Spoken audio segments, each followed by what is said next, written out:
We're turning our attention back to Gaelic football. In the ad break there, by the way, that was Pádraig Mahoney and Jerome Johnson, who are on the Club Championship show this week, available every Wednesday on the OTB GAA stream, where thanks to AIB, our club coverage on OTB is all brought to you by AIB. The hashtag, of course, is the toughest. Great stuff from Pádraig Mahoney there, talking about Ballygunner's victory. Delighted now to be joined by former Donegal footballer and Electric Ireland Sigerson Cup winner Paul Durcan with IT Sligo, and his time as he takes a look back at Wednesday's Electric Ireland Sigerson Cup final. It saw NUIG crowned champions after a hard-fought win over UL in the teeth of an absolute storm. Annually, over 7,000 students take part in the Electric Ireland GAA higher education leagues and championships. Good morning to you, Paul. How's it going? Hey, how's it going there? How are you? Yeah, pretty good. It's a real pity that this game wasn't played in the Dome in Connacht, where we would have had the opportunity to see what both sides could actually do. But notwithstanding that, Clifford scores a goal and a point, a goal and 2 points, I think. It's a penalty and 2 frees, but he's held scoreless in the second half, and in some ways that's the winning and losing of the game. Yeah, in fairness, I suppose, the conditions had a lot to play with that game last night. We were out training ourselves, and it was similar conditions, and it was tough. I got to see the game when I got home, but it was, the conditions didn't make for a great game of football. But in fairness to the NUIG counter attack, fairly it won the game for them. Kicking 12 points under those circumstances, I suspect, is something that they will be proud of till their dying day. Yeah, exactly. It was tough conditions for hitting points, and some of the ones like Cathal Heenan coming on at the start of the second half made a huge difference, and he brought the game to them with running through the middle and was able to clip them over. So it set the tone in the second half for them. What was this year's competition like? Because it got overshadowed a little bit by some of the controversy around players playing for their counties on the same day in some instances as playing in the Sigerson. It seems to me like a bit of a shame that we don't spend more time thinking and talking about the football that we see, because the quality of player is second to none. Yeah, listen, from my own experience in the Sigerson, and since I was in Sligo IT, I've always kept an eye on it. It's always like the speed of the football for the time of year is exceptional. Players are going out really having to go at it. So yeah, it's a pity that it's not played, under better conditions for the players, and it's tough on the counties as well, having to let those players go midweek for games that you're missing trainings for. You're missing, they're coming back in. They're probably not getting the preparation for National League that they want themselves as players. So it's tough on them. But in fairness to the Sigerson, it's an exceptional competition, and it is some of the best football in my experience that I played in. So, yeah, it's a pity that we don't get to see the players given it its full potential. It is an exceptional competition. Like, what would you like to see happen with the competition over the next little while to ensure it maximises that potential that it has? Obviously the fixtures is a big issue in the GAA, and it's something they're trying to address. But if the Sigerson could be given its own time, I think county managers would be more amicable to it, and I think that's the key, is that it's working with what happens in the National League. Hopefully that the National League fixtures are set to suit that, and maybe move the Sigerson by a bit. I'm not going to say it should be before Christmas or that, but there has to be something done there, to suit both sides. You're working with Sligo at the moment, right? If you weren't allowed to take the players who were playing Sigerson, one of the arguments against this is like the counties in Divisions 3 and 4 will suffer more because, a big county like Dublin can afford to let 3 or 4 players, 5 players, whatever amount it is, go and play for a period of time. Would it be a complete disaster for teams in Division 3 and 4, or could we work something out? Yeah, I think it's a complete disaster for any team, to be honest with you. You've there's lads even in Donegal there. They've quite a few lads playing in the Sigerson and Letterkenny. It would have a huge effect on them. Sligo, there was 2 guys involved in the final last night. We would 2 players that would be constantly on the pitch for ourselves. And Nathan, he's shown last night what he can do, and it's not something we would like to see here. But that's not for me to say. What decision they make in relation to timings, but I suppose it has to be the consideration has to be given to trying to separate the two competitions. Yeah, that would ultimately be the best thing to do, and it would remove any of the difficulties and doubt that anybody has. How are things going with Sligo at the moment? Because it certainly seems like you're on the up at the moment. The league has started very well for you. A massive score the opening day and a good win the second day as well. Yeah, we had a great win down in Wexford. Wexford were going well. We've seen them. They played well enough in the Burn Cup. They had a couple of good results. So we went down there, and I suppose that was the big one for ourselves, getting off to a start. Carlo had a lot of players out against us. In fairness to them, they had a lot of guys out with COVID and that. So they were probably under strength coming up to Sligo and put up a big score, which is good to get. But we're going into a different game this weekend. We're going into Ulster champions from 2 years ago. So Cavan look very impressive. They look really physical and strong and good shape. And, from playing Cavan through the years, they won't be happy being in Division 4. So they're out to get out of it, I suppose. So we'll be struggling this weekend to keep up with them. Is the prospects for a team in Division 4 at the moment a little bit more exciting than they would have been a couple of years ago, given the advent of the Tailteann Cup, and maybe even next week we will have a new championship structure voted in at GAA Congress? Yeah, no, it'll be great. Hopefully they take it in, and I think it'll have a massive effect on the teams down the divisions, and it's still the opportunity. You can't say the opportunity's not there to play at the top level every year with the structure, which gives you both, and I think it's definitely a big improvement. We were particularly interested in talking to you a little bit about the innovations in goalkeeping. You've obviously seen the way that the game has gone over the last decade and a half, and from the bit where it was put the ball down, kick it out as far as you possibly can, to let's land it on somebody's head, to now you need to be a centre back and able to dribble up the field. Where is the game at the moment from a goalkeeping perspective, and what's next in your view? I suppose looking at it, and I was chatting to a few guys up around Donegal and that. What is the next stage? Is I suppose they are looking now to turn outfield players into goalkeepers. So I think that's the evolution that's going to happen at underage.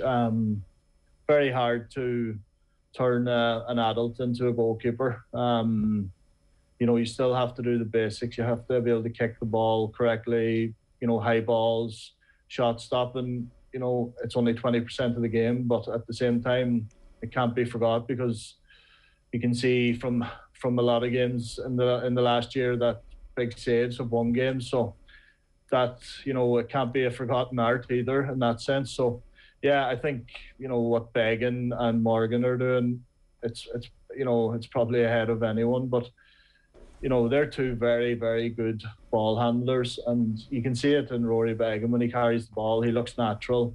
That's a lot of keepers don't have that. Personally, I wouldn't have had it. I would have struggled to play like that. So it's finding them players is going to be hard, and I think it's definitely going to evolve. Definitely, I think goalkeepers as well will need to be links. If teams are pressing high, that they become an extra player. That goes without saying. And so every keeper that steps on the field now is going to have to be able to play ball. Your own playing career has a really interesting perspective on all of this, because I guess you're playing at the same time as Stephen Cluxton is changing the goalkeeping game, but you're also playing under one of the most innovative inter-county managers at the time. How big a conversation was there in Donegal around your own role under Jim McGuinness? Was there ever any talk about a greater role? You say yourself that you wouldn't be overly comfortable coming out with the ball, but did anything left field ever get spoken about in that dressing room? Nothing in that sense, no. I think he knew my limits, so he probably left it. If he put it there, I might have tried it. But no, I think definitely during the first year with Jim, probably the kick out wasn't focused on. But as the years went on, ball retention became a lot more prevalent, and he brought in a lot of a lot of stuff around that in training, which was good for myself and the team to get a greater understanding. So yeah, in our experience at that time, it was purely just it was an evolution in the kick out, really, you know. One of the things that we've seen Dublin do over the first couple of rounds of the league is have Evan Comerford press up on the opposition kick out.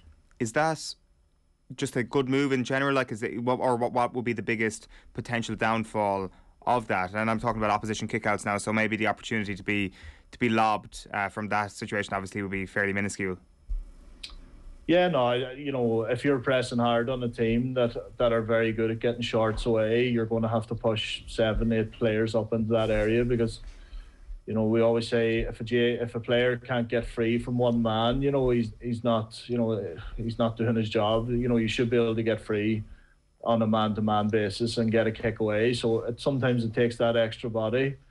If it has to be the keeper, fair enough. But I think the one thing that you see when a keeper does press out, your defenders then become a lot more aware that he is out, and sometimes they drop off their players in the fear of, I may have to get back here. So it has to be, it's a defensive pack. You have to be really brave on it. So that's the big one. Is it's not just the keeper, you know, it's the 6 guys around you.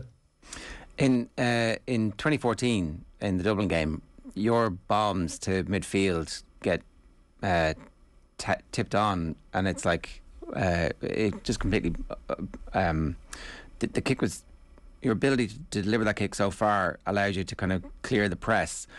Have teams counteracted that? Did you know that was going to work on that day as well? I think it's something we done quite often, to be honest. You know, I was blessed with the targets that were out there. You know, that was Murphy tapping down a lot of them balls. Then you had an option in Neil Gallagher. So in that sense, you know, and Rory Kavanagh was out around midfielder, the half-forward line, you know, serious fielders of the ball. So sometimes that's not available to keepers, and it's about the personnel that are out there, and, you know, the awareness of Murphy to tap them balls down. He was always good at it. So it was an easy target in my sense. You knew that was what was happening. Like had somebody called there will be a Ryan McHugh run off a Murphy tap down, or was it like? Yeah, no, it wasn't. You know, we got one. Lacey got a point against Kerry, and I think a couple of years before that, the exact same move. I think it was a quarter or semi-final. So, you know, it was something we done a lot. It wasn't just down to Ryan. You know, he's obviously very mobile, so he was a good target. But yeah, no, lads were given I suppose the big thing was lads were given the license to break off it and get ahead of the ball, you know. Yeah, because that part of the game, that part of the kick out is going to be very difficult for maybe it's not. Maybe loads of outfield players who become goalkeepers have big boots on them as well. But it seems like it's the type of thing you need to practice and practice and practice and practice. Yeah, it's something that came with a lot of S&C too, with the guys, you know, in the gym and that. And like prior to that, my kick, I probably gained 10 metres on my kick in about 2 years. And it was a serious, you know, advantage to have for myself. Like you can see Sean Patton at the moment, you know, when he wants, he 3 steps back and he can hit it 65, 70 metres. And, you know, it's a great asset to have in the team to get over that. And if a team presses up and the keeper's able to do that, you know, you're in danger straight away. All it takes is one break and it's a goal. There's also then this whole psychological element to playing goalkeeper now, where you're essentially moving yourself up the pitch, wearing a different jersey, and you see what happens here is a lot of kind of like either lads throwing a shoulder to the goalkeeper or shouting in his ear or constantly trying to yap at him as he's either coming up the pitch or going back towards his own goal. It does seem to me, and maybe I'm just kind of basing this on the likes of Niall Morgan, who seems very headstrong and who seems very capable of blocking out that stuff, that you do need that in that specialised position at the moment. You do need to be pretty stubborn and pretty set in your ways. Yeah, I think it's been the case for, you know, it was a lonely place at times, you know, so you had to be mentally strong, you know, and if you weren't coming off the pitch mentally tired, you know, you were never going to be that tired when you know, as a keeper, but now possibly more so. But mentally, you know, you should be the concentration to go through the full game is a big thing. And yeah, like Morgan obviously, and it's a chip off the block to Hatman. It doesn't seem to bother him in any way. And I think if you're in that position, you're going to get a bit of abuse, but you embrace it. There's a reason they're giving it to you, I suppose.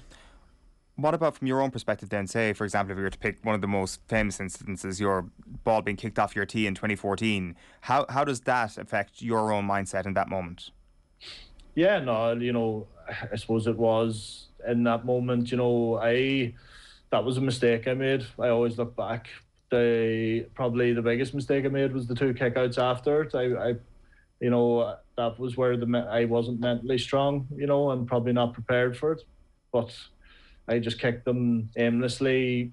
Kerry won them, but that was more disappointing than, listen, we all make mistakes, and it's a problem, that I have to live with. But if I am thinking back, what I would have liked is a better reaction to it myself, But there was no mistake, obviously, with putting the ball down in the tee. The point was there at that time. There was nothing you could have done, obviously. No, like I just miskicked the ball, to be honest. I think I kicked the ground slightly before it. It was I was going the kick what I was trying to do was the right kick, but just kicked the ground, and listen, that's these things happen. It's strange we haven't really seen that happen since. It's such a memorable moment, and it seems that the stakes have got higher. There have been other moments of cynicism, bit of skullduggery, and yet I can't think of another high-profile moment where a keeper has had his ball kicked off the tee in such a big moment. It seems almost like an obvious thing to do after one person had done it. Yeah, I know there was rule changes and that, and the referees are obviously, they've brought in new rules now in relation to shouting at keepers even, that whole, it was farcical for a while there in games. I was playing club games myself the last few years, and, it never affected me, but it was crazy, the shouting that was going on. So they have tried to, put rules around that. In fairness, and referees are being fairly strong in it, which is good. So there's a bit of, it's moving the right way. Makes sense. Definitely. Yeah, it does. Yeah, totally.